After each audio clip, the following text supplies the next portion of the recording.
There's really only one thing that pretty much everybody in Washington agrees on, and that is our borders don't matter at all, but Ukraine's borders are holy, and therefore the government of Ukraine, the authoritarian government of Ukraine, needs tens of billions of dollars from U.S. taxpayers. Immediately stop complaining, and by the way, indefinitely, forever. Both parties in Washington agree with this. It's the single most important priority for the country, but every poll shows that actually it's not the number one issue for Americans. The number one issue for actual Americans is inflation. So yesterday, the president of Ukraine, Zelensky, was asked about the inflation that the funding of his country is causing here. And his response was this, and we're quoting, "Inflation is nothing. Who is thinking about inflation? These things are secondary." Really? Maybe to you, Mr. Zelensky. But to Americans, they're actually kind of meaningful because our countries are not the same. Why don't you run yours, we'll run ours. So Ukraine's leaders are really not hiding it anymore. They have total contempt for us. They just want our money. They don't care about the United States even a little bit. This is not democracies uniting in solidarity. This is a scam. Every other week, Zelensky has appeared in public. You may have noticed this with U.S. politicians on hand, snuggling with Lindsey Graham once again. It's kind of weird that he never seems worried about his own safety since this is a war zone. He's met with a ton of Hollywood celebrities. Here he is with Ben Stiller. Hello, nice sir. Really nice to meet you. You're welcome. Thanks for taking the time. Great honor for me. No. We know you very well. It's a great honor for me, and nice to see you. It's really wonderful. You're my hero. You're amazing. Yes. No. As you quit a great acting career for this. Not so great as you. No, but pretty great. But what you've done and the way that you've rallied the country and what for the world, it's really inspiring.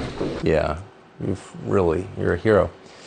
This week, Zelensky got the Annie Leibovitz treatment at Vogue magazine. He really is the Beto O'Rourke of Ukraine. This is real video uploaded by Vogue on Instagram. Watch.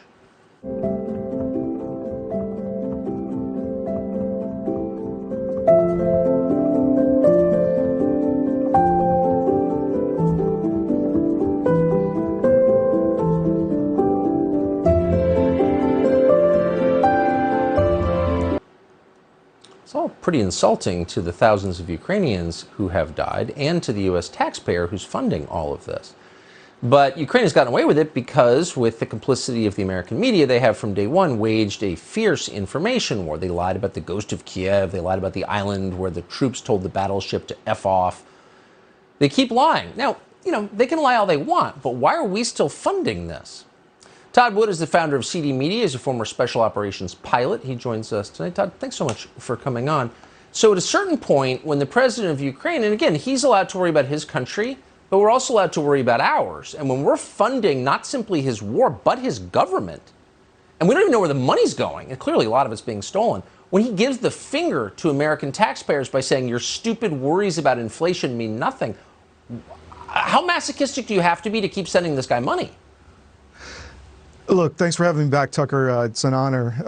We talked previously about how corrupt Ukraine is, and I've met with a lot of these oligarchs. Their only allegiance is to themselves and their power and their wealth. They have no allegiance to the people of Ukraine, kind of like our oligarch class right now. So this is, as you said, a huge scam. I know that all this money we're sending over there is not getting to where it's supposed to go.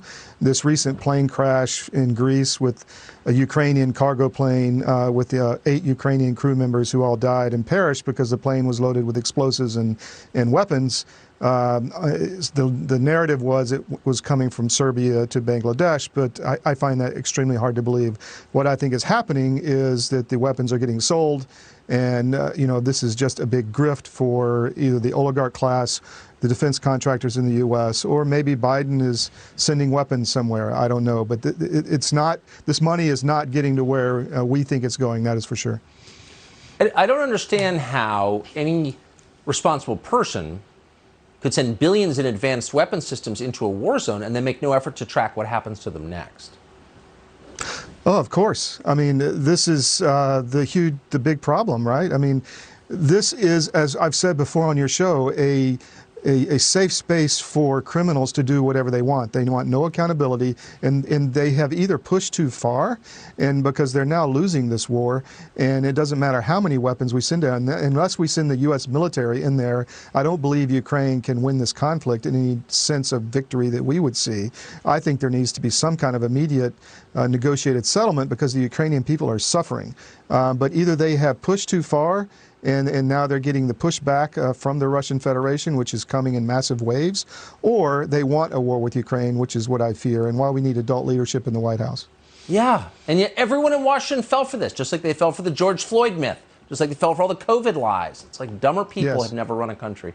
Todd Wood, I appreciate your coming on tonight. Thank you. Anytime. Thank you, Tucker. Subscribe to the Fox News YouTube channel to catch our nightly opens, stories that are changing the world and changing your life. From Tucker Carlson tonight.